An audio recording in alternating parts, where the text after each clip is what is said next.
So there were several great dramatists of English literature, and we must remember William Shakespeare.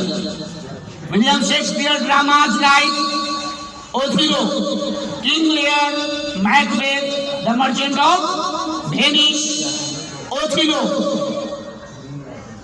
As You Like It, Romeo and Juliet, the great love story of English literature, Julius Caesar, a historical drama, and several dramatists. We will talk about Christopher Marlowe, Edward II, Dr. Faustus, and other dramatists like in modern era. We will talk about very famous dramatist. He wrote his famous drama Saint John. We will talk about the name of that dramatist is. There is a story told as a dentist. G.B. Shaw, George Bernard Shaw. G.B. Shaw is great dramatist after William Shakespeare. Now we are going to start from here. यहाँ से शुरू करते हैं. English drama reached the highest point in the decade following Elizabeth's death in 1603. Elizabeth का नाम आप लोगों ने सुना है. इंग्लैंड की महारानी थी. एलिजाबेथ प्रथम की मृत्यु होने के बाद, जब तक एलिजाबेथ की मृत्यु हुई, अंग्रेजी ड्रामा अपने शिखर पर पहुंच चुका था. Queen Elizabeth reigned from 1552 to 1663 and her successor James I from 603 to 1625. तो महारानी एलिजाबेथ प्रथम की बात हम लोग करेंगे. अभी हाल ही में एक महारानी एलिजाबेथ की मृत्यु हुई है. ये महारानी एलिजाबेथ सेकेंड थी. तो महारानी एलिजाबेथ फर्स्ट 1558 से 1603 ईस्वी तक इंग्लैंड की महारानी थी. उनका शासनकाल इंग्लैंड में चला. उनकी मृत्यु के बाद उनका पुत्र जेम्स फर्स्ट इंग्लैंड का राजा बना. ठीक है. और जेम्स फर्स्ट 1603 to 1625, 1603 से 1625 तक इंग्लैंड के राजा रहा. Thereafter we find the down of Jacobean age which covered roughly the period of following Shakespeare. तो अंग्रेजी ड्रामा में डाउनफॉल शुरू हुआ क्योंकि विलियम शेक्सपियर भी जा चुके थे. अब विलियम शेक्सपियर नहीं रहे. तो विलियम शेक्सपियर के जाने के बाद वैसा ड्रामाटिस्ट तो सदियों में एक भी नहीं पैदा होता है. तो कुछ डाउनफॉल हुआ. इसके बाद हम लोग देखते हैं Ben Jonson was a learned scholar and the greatest contemporary of Shakespeare. George Chapman, Thomas Dekker, Thomas Middleton, and John Webster were other Jacobean playwrights who had enriched the Jacobean dramatic literature by their contributions.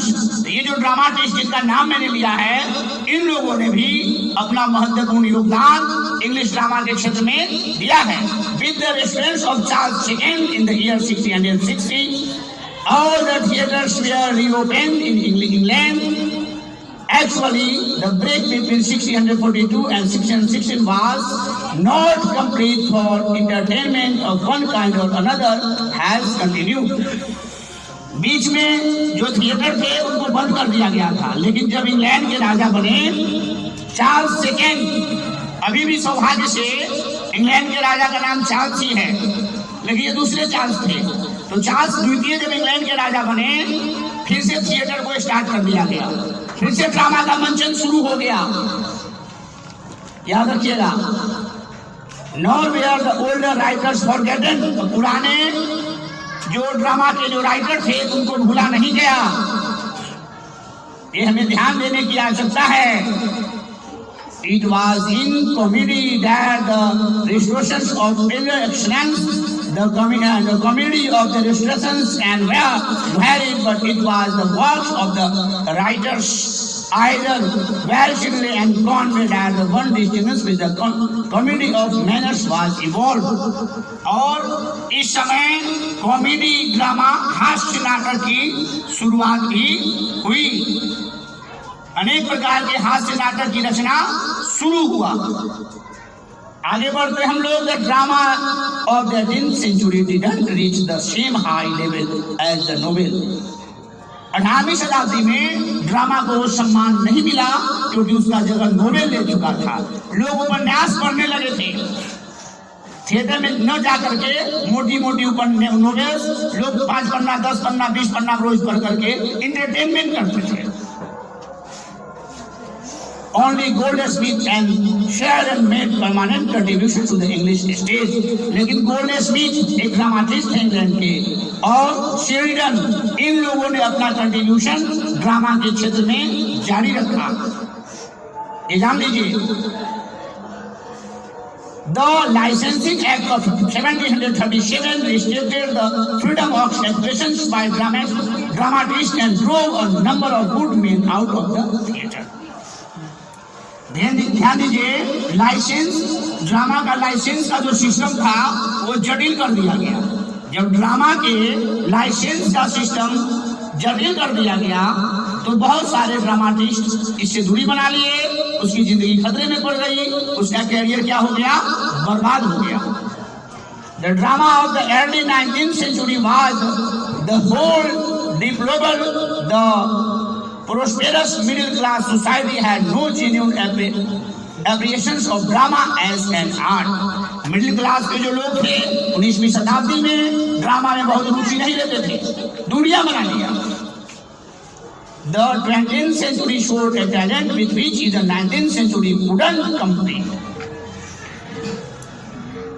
19वीं शताब्दी में जो काम नहीं हो सका, जो talent drama में नहीं आया, वो 100 वर्ष के बाद 20वीं शताब्दी में आया। और हम बात करेंगे Granville, Barker and Warden produce season plays at the Court Theatre which brought an enlargement into productions and a discipline in the acting. Acting के क्षेत्र में, प्रोडक्शन के क्षेत्र में एक अनुशासन कायम किया ड्रामाटिस्ट थे H Granville. The 20th century produced a galaxy of distinguished dramatists. 20वीं शताब्दी में बहुत सारे महान ड्रामाटिस्ट उत्पन्न हुए, एक झुंड हो गया। तारामंडल गैलेक्सी होता ना अंतरिक्ष में, उस तरह के बहुत सारे, जैसे नाम हम लोग देखेंगे, John Galsworthy based his plays on social problem. John Galsworthy का जो ड्रामा होता था वो सामाजिक समस्याओं पर आधारित ड्रामा लिखने का काम किया। And his success with audience in the theater began with Astrive and Justice। दो उनका बहुत फेमस ड्रामा है। स्ट्रीप 1909 में आया था, जस्टिस 1910 में आया था। Another great dramatist was John Bernard Shaw. मैंने पहले भी चर्चा किया, जीवी Shaw, whose career was the longest in English dramatic history, beginning with Widowers House। Widowers houses से उन्होंने अपने ड्रामा की शुरुआत किया, पहला ड्रामा लिखा, सबसे अधिक दिनों तक उनका कैरियर रहा, बहुत दिन जीवित रहे वो। टी.एस. इलियट, नाम सुने हैं आप, revived the tradition verse drama in the 20th century। 20वीं शताब्दी में टी.एस. इलियट ने एक वर्स ड्रामा लेकर के आए। वर्स ड्रामा क्या होता है, मैंने बताया था, ड्रामा होता है पोएट्री फॉर्म में। मैथ्स डोमेस्टिक 12th क्लास में वर्स ड्रामा ही है। इसके बाद his important place are murder in cathedral. T S. Eliot जो थे एक कंप्लीट पैकेज थे। लिसन प्लीज, आपसे क्वेश्चन पूछा जाएगा, who was T S. Eliot? T S. Eliot क्या थे? Poet, dramatist, novelist, critic, all of the above. All of the above सब थे वो। मैंने क्या कहा, फुल पैकेज थे। Family reunion, the cocktail party, ये सब इनका ड्रामा है। Christopher fry also achieved success with first drama like Ladies Not for Burning। Christopher Fry का ड्रामा है ladies are not for burning, महिलाएं जलाने के लिए नहीं है। In play which capture London audience, जिसमें उन्होंने लंदन के दर्शकों को अपनी ओर आकर्षित करने का काम किया है। The theater had suffered a lot with the war in the 1914. Hitler continued to do what even Prussians had failed to achieve by closing the London theater. जानते हैं आप 1939 में सेकेंड वर्ल्ड वॉर शुरू हो गया। इसके कारण हिटलर की तानाशाही से पूरी दुनिया परेशान थी। थिएटर को भी उसका झटका लगना ही लगना था ना। To the Royal Court Theatre in 1956, King John Hobson looked back in anger. 1956 में रॉयल कोर्ट थिएटर की पुनः प्रारंभ हुआ, वहां नाटक दिखलाया जाने लगा। द्वितीय विश्व युद्ध के बाद जो पहला नाटक चला था वो था look back in anger, which called the imagination of generation. इसमें इस युग के जो जनरेशन है लोगों की भावनाओं का इमेजिन किया था, देखा था। Samuel Beckett an Irish give a philosophical drama in the drama through waiting for Godot. Samuel Beckett जो आयरलैंड के रहने वाले थे, वेटिंग फॉर गोडॉट नाम के ड्रामा की रचना किया है। तो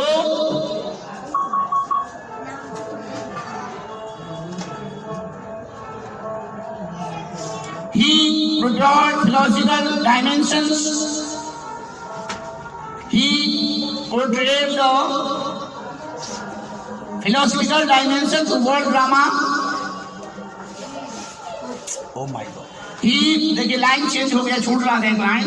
He portrayed the incoherence and meaningfulness of human life. मानव जीवन के अर्थ को वास्तव में अगर किसी ने बताया है तो वो थे आपको सैमुअल बेकेट ने अपने ड्रामा में। Harold Pinter and actor himself, Pinter जो थे एक एक्टर भी थे, was influenced by Beckett, Beckett से बहुत प्रभावित थे एंड रोट मेनी प्लेस, और बहुत सारे ड्रामा लिखा।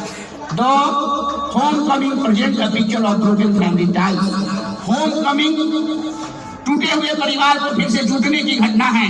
बहुत सारे फिल्मों में आप देखे होंगे, तीन भाई रहता है, उसमें एक नालायक हो जाता है या उसकी वाइफ नालायक आ जाती है, पूरा परिवार छिन्न भिन्न हो जाता है, किसी की हाथ कट जाता, लास्ट में सब फिर पुनः एक हो जाता है। बहुत दुख और कष्टों के बाद तो फैमिली रियूनियन, परिवार को पुनः एकजुट होने की कहानी है होम कमिंग में। Arnold Wester's play are influenced by socialism and they portray class and the problem of human relationship in our age. और आर्नल्ड वेस्टर समाजवादी विचारधारा के कवि थे और समाज की जो समस्याएं थी और संबंध था उसे अपने ड्रामा में दिखलाया है।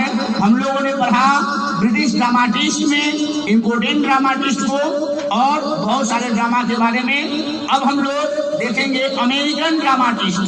अमेरिकन ड्रामाटिस्ट में नील आर्थर, ओ नील आर्थर मिलर और टेंसी विलियम्स। जान लीजिएगा, आर्थर मिलर जो है नोबेल पुरस्कार विजेता है। आगे हम लोग एक एक करके सबको देखते हैं।